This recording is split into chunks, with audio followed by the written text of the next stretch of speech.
Hello दोस्तों, कैसे आप लोग? आशा करता हूँ आप लोग अच्छे होंगे। तो आज हम बात कर रहे हैं यूजीसी के बारे में। इस वीडियो का मकसद किसी का विरोध या समर्थन करना नहीं है और सच को दिखाना है। यूजीसी ने 13 जनवरी 2026 को एक नया नियम लागू किया है, जिसका नाम है promotion of equity in higher education institute regulation 2026। UGC का कहना है कि लगातार भेदभाव के केस जैसे कि जाति, धर्म, लिंग और विकलांगता के आधार पर भेदभाव ज़्यादा बढ़ रहे थे, जिसको ध्यान में रखकर यूजीसी ने एक नियम बनाया जिससे कमज़ोर वर्ग के छात्रों का शोषण हो रहा था, तो उन्हें समानता का अधिकार मिल सके और समानता के रूप से वो पढ़ाई कर सके, कहीं भी उनका भेदभाव या किसी प्रकार की उन्हें शोषित ना किया जाए। अब इसमें कुछ सुविधाएं हैं, जैसे कि हर कॉलेज में, हर यूनिवर्सिटी में इक्वल अपॉर्चुनिटी सेंटर होना ज़रूरी है। संस्थानों में इक्विटी कम्युनिटी बनाकर शिकायतों की जांच होगी और शिकायतों के लिए 24 घंटे हेल्पलाइन की सुविधा होगी। और यदि कोई संस्था इस नियम का पालन नहीं करती है तो उसके अनुदान यानी फंडिंग और लाइसेंस में परिवर्तन हो सकता है, यानी कि रद्द किया जा सकता है। लेकिन इस नियम के दो पहलू हैं। पहला पहलू यह है कि यदि ये नियम जो है तो कमज़ोर वर्ग को छात्रों के समस्या को देखकर ये नियम बनाया गया है कि उनका शोषण होता है, वो मतलब कहीं पर विश्वविद्यालयों में अगर जाते हैं तो उनको जाति, धर्म, लिंग भेदभाव किया जाता है इन सब चीज़ों से।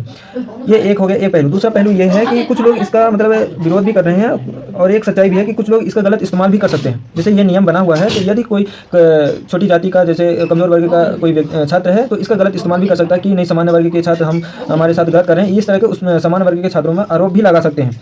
तो ये जिससे अभी जांच तो होगी, लेकिन उस पर कार्रवाई होगी या नहीं होगी, गलत पाए जाने पर कार्रवाई होगी या नहीं होगी, ये नियम इस बारे में अभी नियम में जो लिखा है, अभी इस बारे में कुछ भी नहीं लिखा है कि हाँ कुछ हो सकता है। हमारे विचार के अनुसार ये नियम तो ठीक है, कमज़ोर वर्ग के लिए ठीक है कि मतलब यदि उनका शोषण होता है तो उन पर कार्रवाई की जाएगी। कुछ लोग इसका भेदभाव कर रहे हैं कि यदि कोई हाँ सामान्य वर्ग के छात्रों पर गलत विरोध भी कर सकता है, गलत टिप्पणी भी कर सकता है, उन्हें परेशान भी कर सकता है गलत शिकायत दर्ज करके, तो हाँ ये सकते हैं कि कुछ कर सकते हैं, क्योंकि नियम पर ये नहीं लिखा है कि यदि कोई गलत टिप्पणी करते हुए गलत शिकायत दर्ज करता है तो उस पर कड़ी कार्रवाई होगी।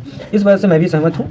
और यदि इस नियम में एक संशोधन हो जाए कि यदि कोई व्यक्ति गलत तरीके से किसी व्यक्ति को फंसाता है, इस नियम का फ़ायदा उठाता है, तो उसे कड़ी से कड़ी कार्रवाई हो या उसके बारे में कुछ सोचे, तो हम मान सकते हैं कि ये नियम सत्य है, सही है और ये नियम होना चाहिए। लेकिन अभी इसको हम पूरी तरह से पुष्टि नहीं करते हैं। वैसे अगर देखा जाए तो 2020 से 2025 तक के जो भेदभाव के केस हैं वो 1160 केस हैं, यानी कि 118% 5 साल में 118% की वृद्धि हुई है इन भेदभाव केसों में, जो विश्वविद्यालयों कॉलेजों में जो भेदभाव जाति लिंग आधार पर हुआ है। तो इस हिसाब से ठीक है, लेकिन अगर इस नियम में एक संशोधन हो जाए तो ये जो नियम है वो पूरी तरह से सही हो जाएगा।